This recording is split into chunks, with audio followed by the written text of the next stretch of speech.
Okay, awesome. Hello, everybody. Welcome to this class on Verbling. My name is Amy, and today's class is a writing class. So, if you want to practice your writing skills because you don't get much chance to write something and have it corrected by a native speaker, then it might be worthwhile joining us this morning. We are going to be writing about processes, which can sometimes be a really good skill to know how to do. It can also be something that's involved in some of the English tests that you might be considering taking. So we're going to use a website to help us today, explain the process of writing about a process, and you can choose whatever you like, and we're going to kind of have some fun trying to describe processes with our English. So if you would like to join us, then come along in. While waiting for everybody to get here, I just want to talk to you quickly about some pages you might find useful. I've posted those into the Verbling chat box. The first one is my Verbling Teacher Facebook page, which will be helpful to you if you like Facebook or are on Facebook. You might want to like a few of the teachers and keep your eye on what's going on. The second one is my Verbling Teacher page, and that's probably a good place to go if you want to find out more or get in touch with any of the teachers here on Verbling. It's the place where you'll find out all the info that you need to know about a teacher, when their classes are,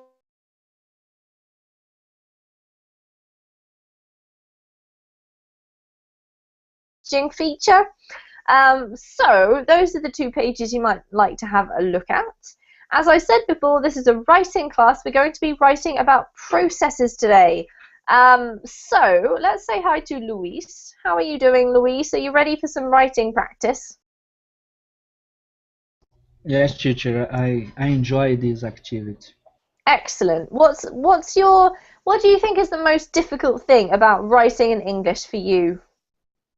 Uh, I think the structure of English is different. I have a good grasp on the meaning of the words, but Yep, some verbs they are in different places from Portuguese. So absolutely. generally, I write in English as I would be writing in Portuguese, but it's not right.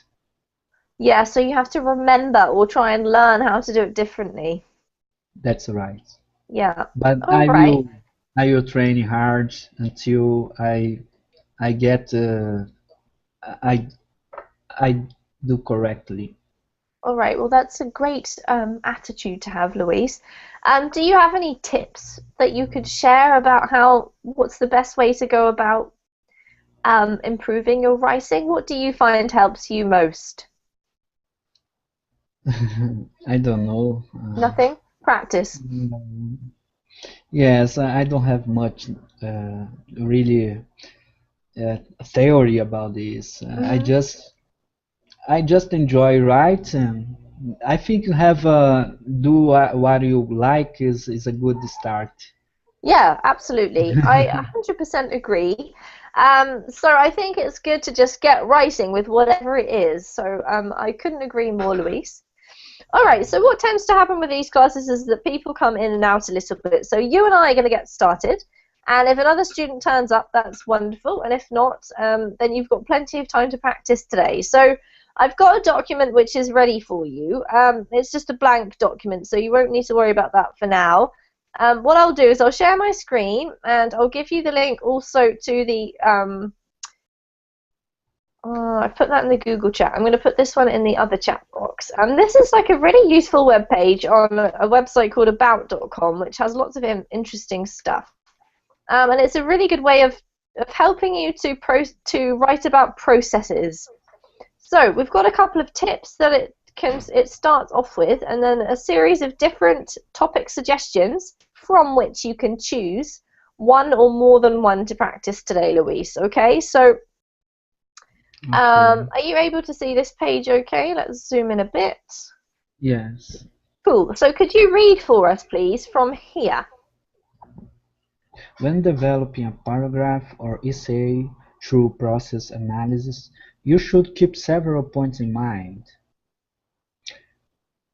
Be sure to include all steps and arrange them in chronological order. Explain why each step is necessary and include warnings where appropriate. Define any terms that your readers may not be familiar with. Offer clear descriptions of any tools or materials needed to carry out the process. Provide your readers with a way of determining whether or not the process has been carried out successfully. Okay, great. This word here is determining. Determining, okay. Yes. All right, very good. Perfect reading. So did you understand all of these points here? Yes, teacher. Excellent. So this is going to be like your checklist today. I want you to load the page in your own window using the link that I've sent you, and then you can scroll through all of these topic suggestions and choose any one of these or more, or you can think of your own, and then use this as a kind of a checklist to help you write, to make sure you've included everything. Um, so you can get started on that, Louise. You can type straight into the document I've shared with you in the Google chat, or you can just type somewhere else on your computer and upload it to that later on. It's up to you. I'll give you probably 20-25 minutes, depending on what the other students do, and I'll keep quiet so that you can concentrate, okay? But if you do have any questions, just ask. Okay, teacher. All right, good luck. Off you go. That's okay.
How's it all going, Louise? Are you doing okay?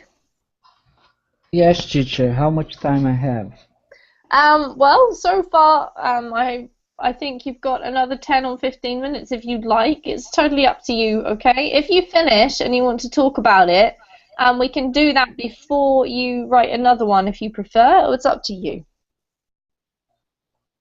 I'm going to finish this paragraph, so Okay, sure. Let me know when you're yes. done. Okay, teacher.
I think it's okay, teacher.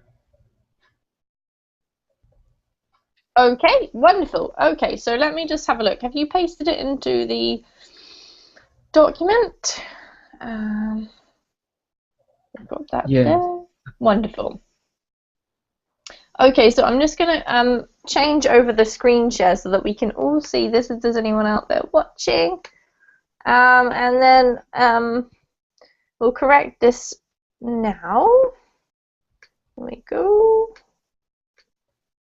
Perfect. All right. So, first of all, Louise, if you could read it for us, and you've chosen how to develop self-confidence. Awesome choice. I'm looking forward to reading this. Off you go, whenever you're ready. I'll zoom in, actually, just a sec. Okay. Make it a little bit bigger. There we go. Okay. Just a minute, I'm pasting my computer. Okay. Okay. How to develop self-confidence.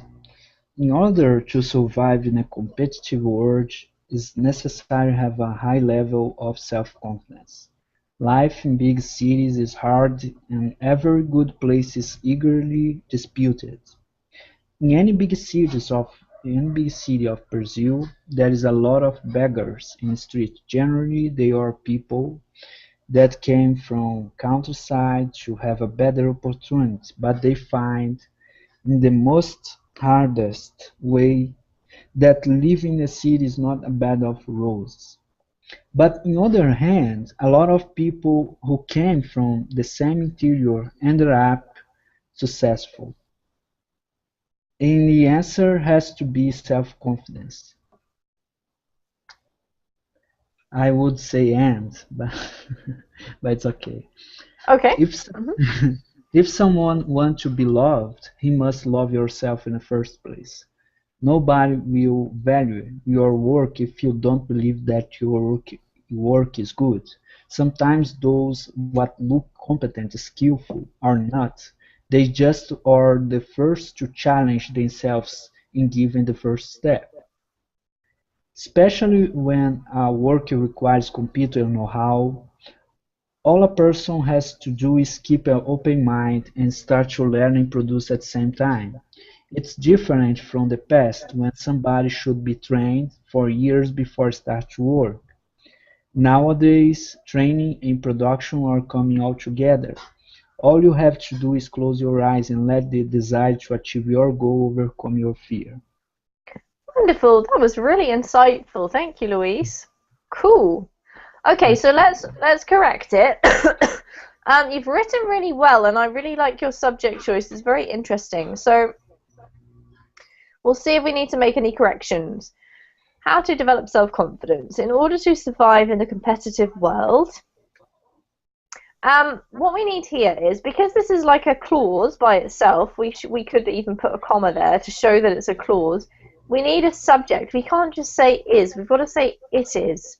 Because you always need something is in English. You can't just say is by itself, okay? Okay.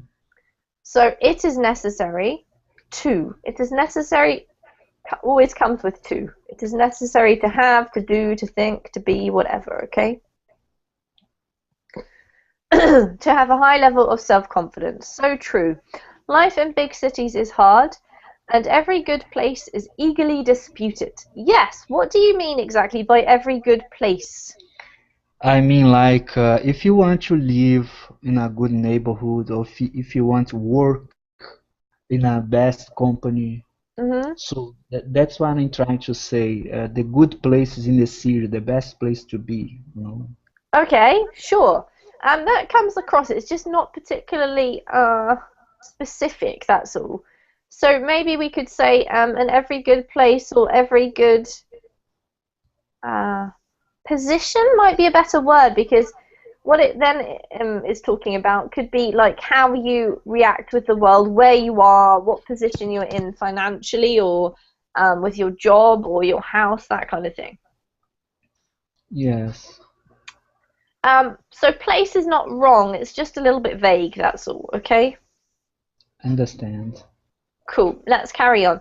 In any big city of Brazil, in any big city in Brazil. Or you could say in any big Brazilian city, okay? Okay.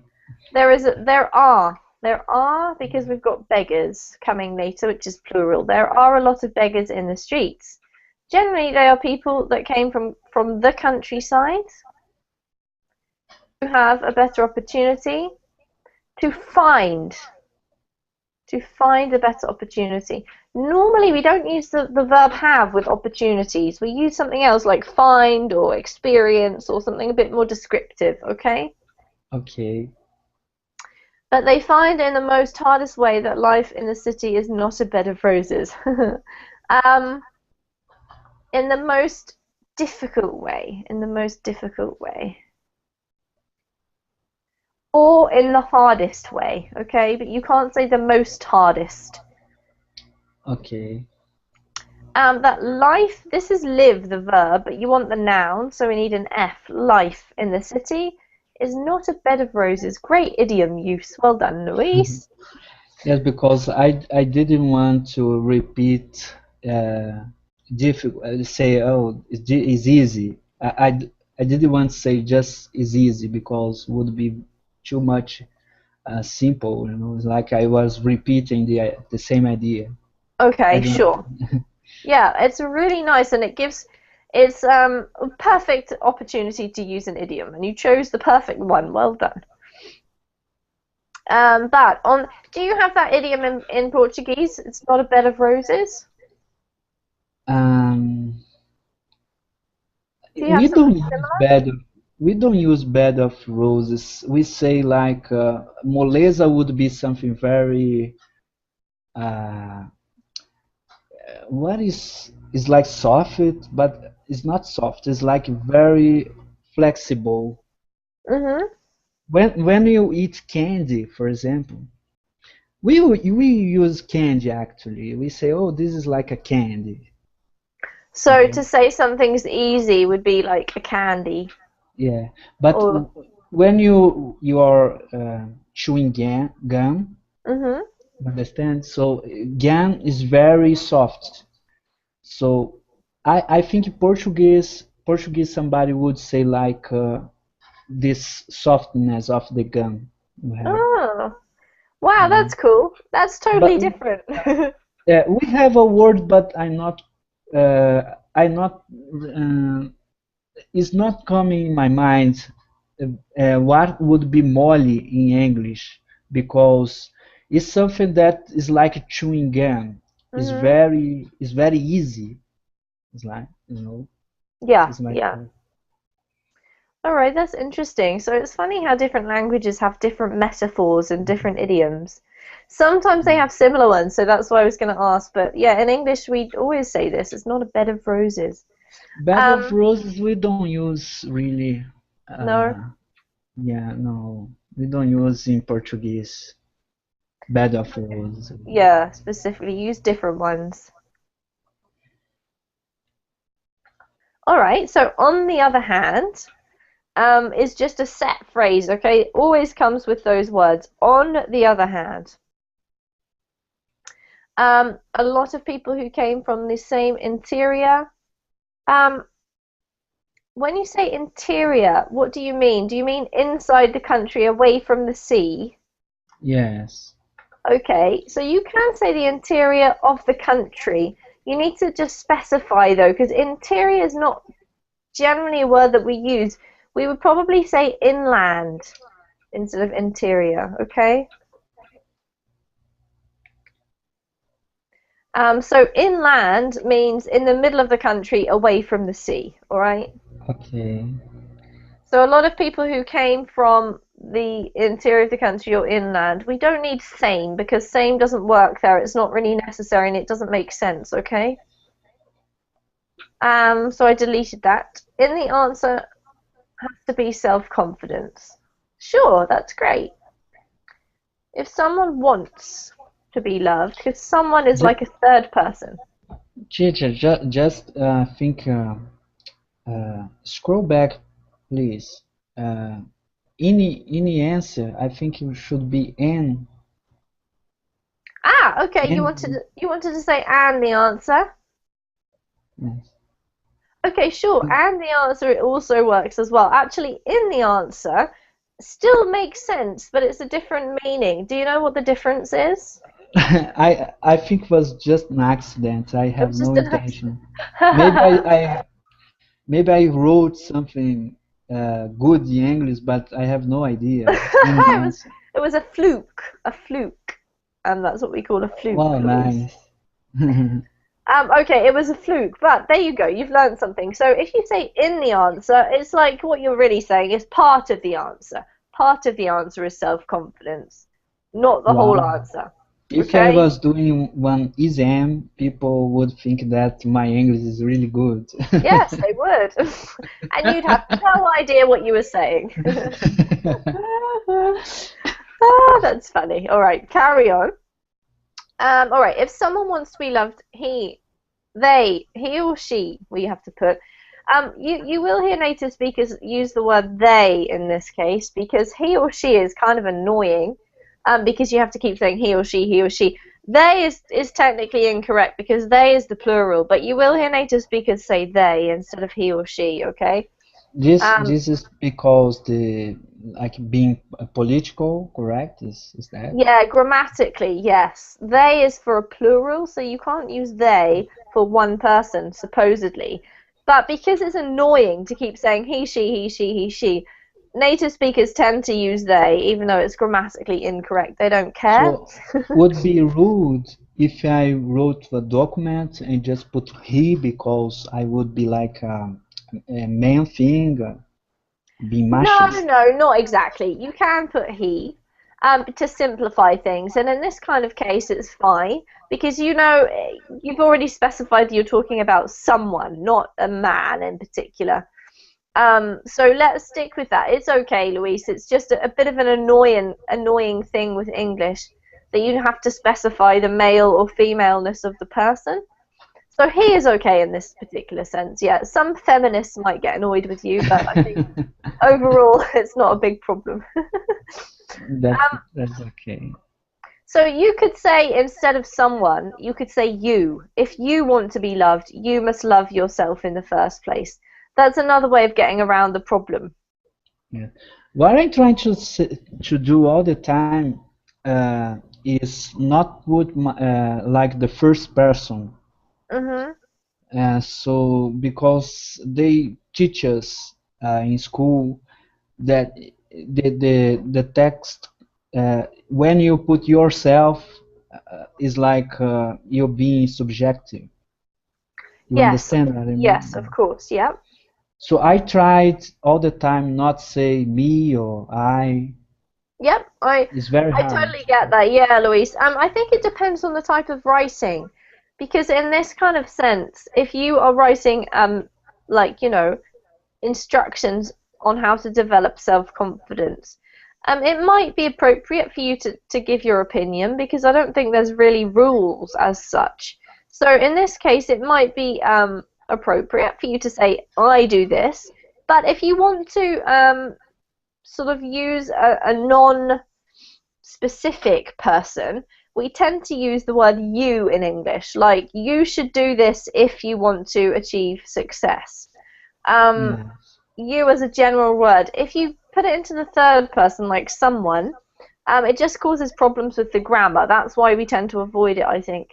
So you can Okay. use someone and then go for he, or you could just say if you want to be loved.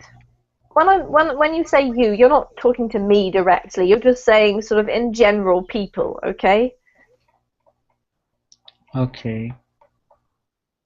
But let's stick with what you've got. If someone wants to be loved, he must love himself Yes, himself. That's right.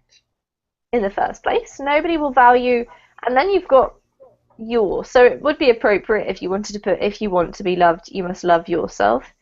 Nobody will value your work if you don't believe that your work is good. Perfect. Sometimes those what look competent and skillful are not. Those who look competent and skillful are Yeah. not. Because we're talking about people, so we've got to use who, okay? Okay. They are just the first to challenge themselves in taking the first step, Okay. or maybe making the first step, you could also say. Um, Usually, when we use challenge, we challenge yourself or challenge themselves, we would say to. They're just the first to challenge themselves to take the first step. So I challenge you to do something. Rather than in the ing form. We usually use this, but it's not wrong. It's just that it's not quite as common. Okay. Okay. Especially, I think. Hold on a second. Especially. Wow. Especially because you've started your sentence with it, you need to use especially. Okay. Wow. That's okay. Especially when a work requires computer know-how. Know-how needs a hyphen. Sorry. Okay. Um, all a comma, let's put a comma. All a person has to do is keep an open mind and start to learn and produce at the same time. We always have the when we're talking about the same time, okay? At the same time. I have when I was writing, I was not sure if I would put to learn or learning. Okay. Start learning or to learn. To learn is okay. Yes, in this case with the verb start, um, it doesn't matter. You can put either start learning or start to learn. Okay. However, if you have put start learning, you need to change this one to producing. So start learning and producing, right? Mhm.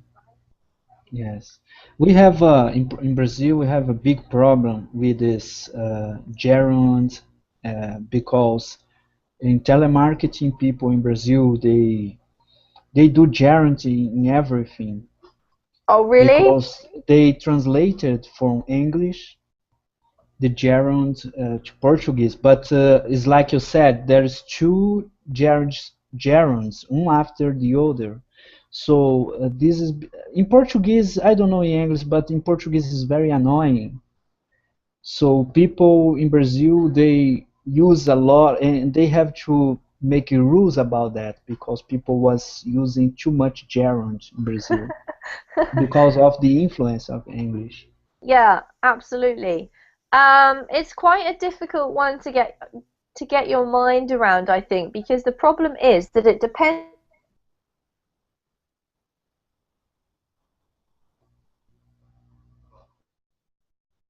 I'm gonna just look up the website for you in a minute, okay? And I'll send that to you.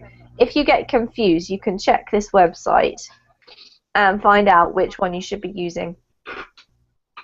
Let me make a note of that here. All right. It's different from the past when somebody should be trained for years before starting. Now, because you've got before, we have to have Yeah. the ing, okay? Yes. The same with after. Before or after doing something. Um, Nowadays, training and production are coming all together. Sure. All you have to do is close your eyes and let the desire to achieve your goal overcome your fear. Woohoo! Sounds great.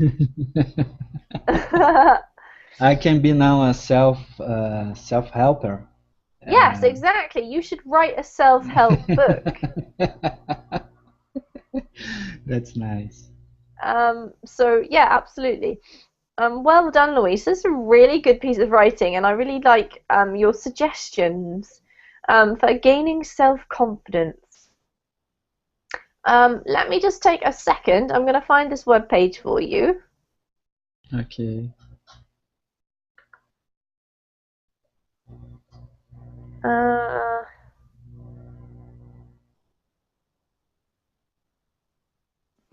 okay, here we go. If you look up on the internet, you can find a really, really comprehensive list.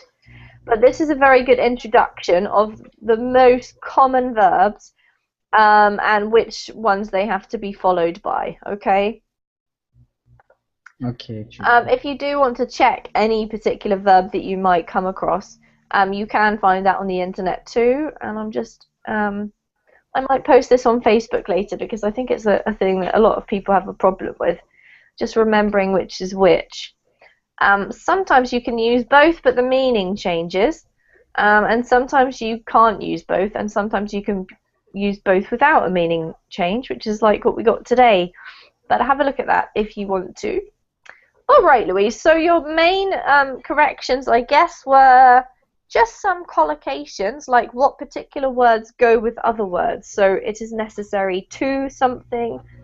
Find or opportunity has quite a few words that go with it that are very particular. Um, Other than that, really minor corrections, and it was an excellent piece of writing. So well done. Thank you, teacher. Right, so we've got some more time left. Now, you can either do another one, a quick one, or we can just spend the rest of the time having a chat. What would you prefer? Oh, that's let's talk about the so because I am very slow to write, so Okay, all we right, let's can. talk about it, shall we? So don't forget to take it away with you. I'm going to get rid of that now, but you still got the link so that you can focus on Okay. it. So why did you pick that particular topic? First of all, I was trying to find something easy, Hmm. but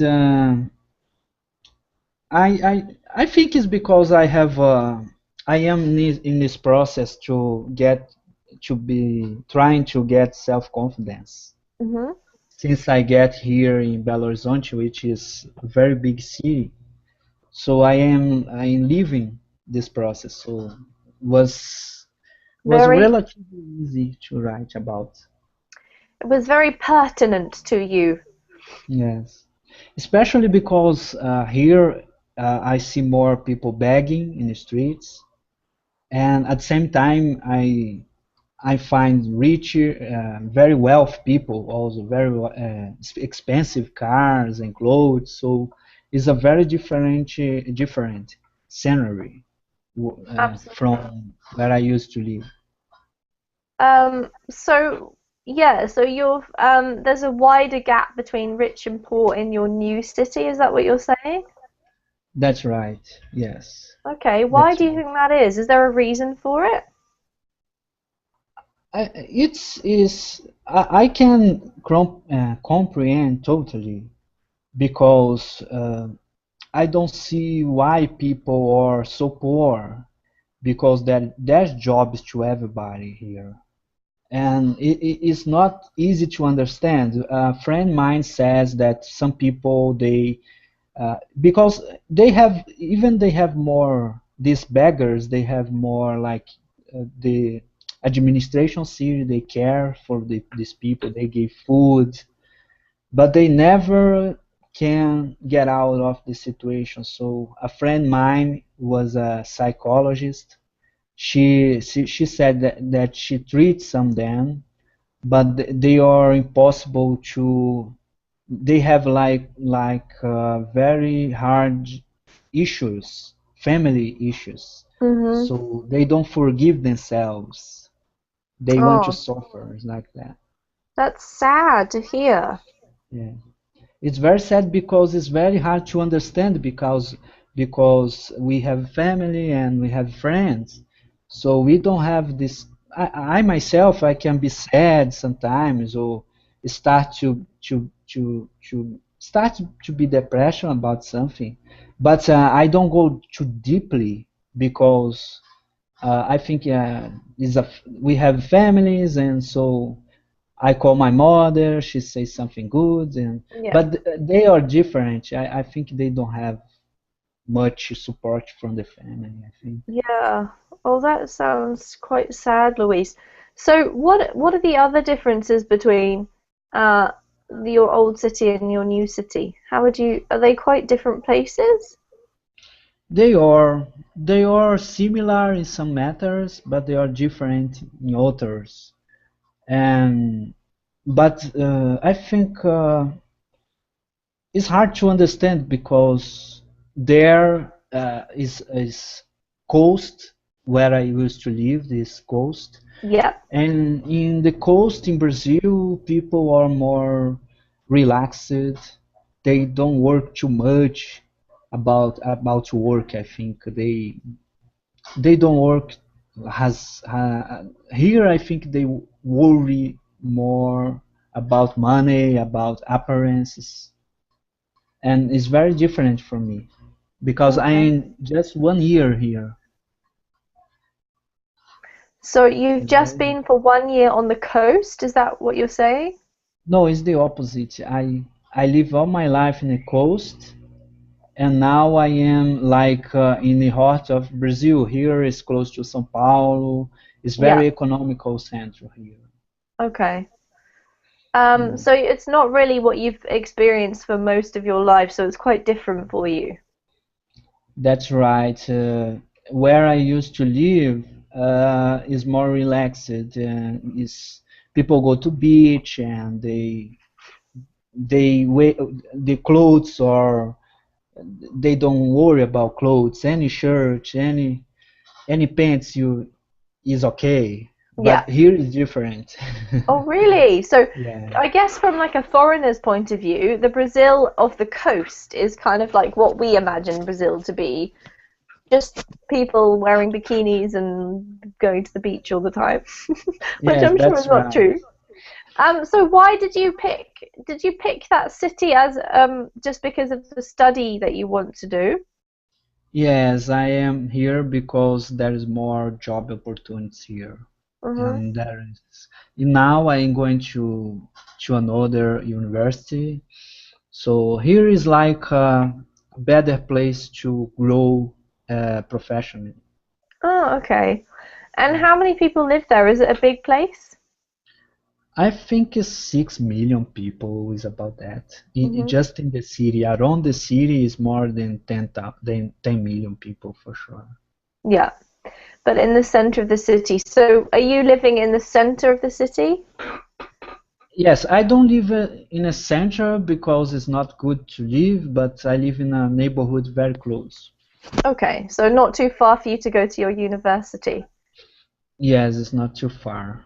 Besides, I'm going to another city now. It's a smaller. I'm going to the interior here. It's going to be the first time. My city before was not so small. The city where I lived uh, in the years before. But this one I'm going to the next month is going to be the very small. So I think it's going to be more because I identify myself more with the country people, I think. Okay. Is that because of your upbringing? Must be. Yeah. Wow, how interesting, Louise. It's kind of interesting hearing a bit more about Brazil as a country because it's so much bigger than it's such a huge place, like so diverse. Yes, you should come here. I would love to one day. I hope I will do a whole Latin America trip and go to lots of countries and see lots of stuff. Yes. You're going to enjoy Brazil a lot. I'm sure, definitely. And I'm guessing I don't, I suppose, what was it that you said you were going to study? Teaching. Is languages. Language. Because Okay, what language? Brazil, I have been researching about the differences of studying language in Brazil and in Europe. Brazil, we studied 4 or 5 languages in the college. Hmm. So there is Portuguese, but there is also English, French, Italian. There is 4 or 5. Hmm. We can choose, you know. Wow. Yeah. Yeah. So what languages have you chosen? Do you have to specify which ones you want to focus on? Yes, I will focus in English. Is going to be the main language, but maybe I will see if there is another is going to interest me. I'm I sure. will I think interest. once you learn one language, it's not so difficult to learn another one. Yes, As long I as. start to try and learn French once, Hmm. but first of all, I thought the French was easy because it's a Latin language. But I find after all that was not so easy, and I keep my focus in English. How difficult did you find English? Do you think English is easier than French for you? Yes, I think so. Because in Brazil, we have so many expressions. In Brazil, if you come here, you're going to feel in your house because all the stores have names. We watch a series, the TV. So it's not English is hard when we get in the level to master the language. Is Yeah. very hard, but to grasp the language is not so hard. Hmm. Like Very well French, explained. totally different. Yeah, Yeah, because you don't have so much French exposure. yeah, that's right. Wow. Well, it's yeah, I guess it depends. It depends a lot on where you live in your culture and how much exposure you get. When I think about it Spanish, here. Spanish is so similar to Portuguese that is hard because you don't know when you're speaking Spanish or when you're speaking Portuguese. Yeah. So I don't start to learn Spanish because it's hard to really master, make differences. You start to speak uh, Spanish and the next phrase you are speaking Portuguese already. Hmm. Yeah. I can see how that would be really difficult, actually. I remember learning Spanish, while I was learning Spanish, I had some Portuguese classmates, and it would happen all the time. And so the teacher, because she was obviously Spanish, she would know when they were speaking Spanish and when they were speaking Portuguese. But for the rest of us, we'd be kind of like in this, not really understanding them, kind of thinking, oh, is that because they're saying something I don't understand in Spanish, or have they slipped into Portuguese? And it was really funny. We'd all be That's going, what? And the teacher would say, okay, let me just explain what he said. that's right. So, yeah, I can imagine, Luis. Oh, wow, well, it's so interesting to have a conversation with you about it. I really hope that your move goes well in the next couple of weeks. Yes, that's All right, right. Amy. Well done for your awesome writing. I hope you have lots of confidence when you get to your new place in your new city. So have a really good evening, and I will see you soon, hopefully. Thank you for everything. All right, Bye you're very bye. welcome. Take Bye care bye. and good luck. Thank you. See you later.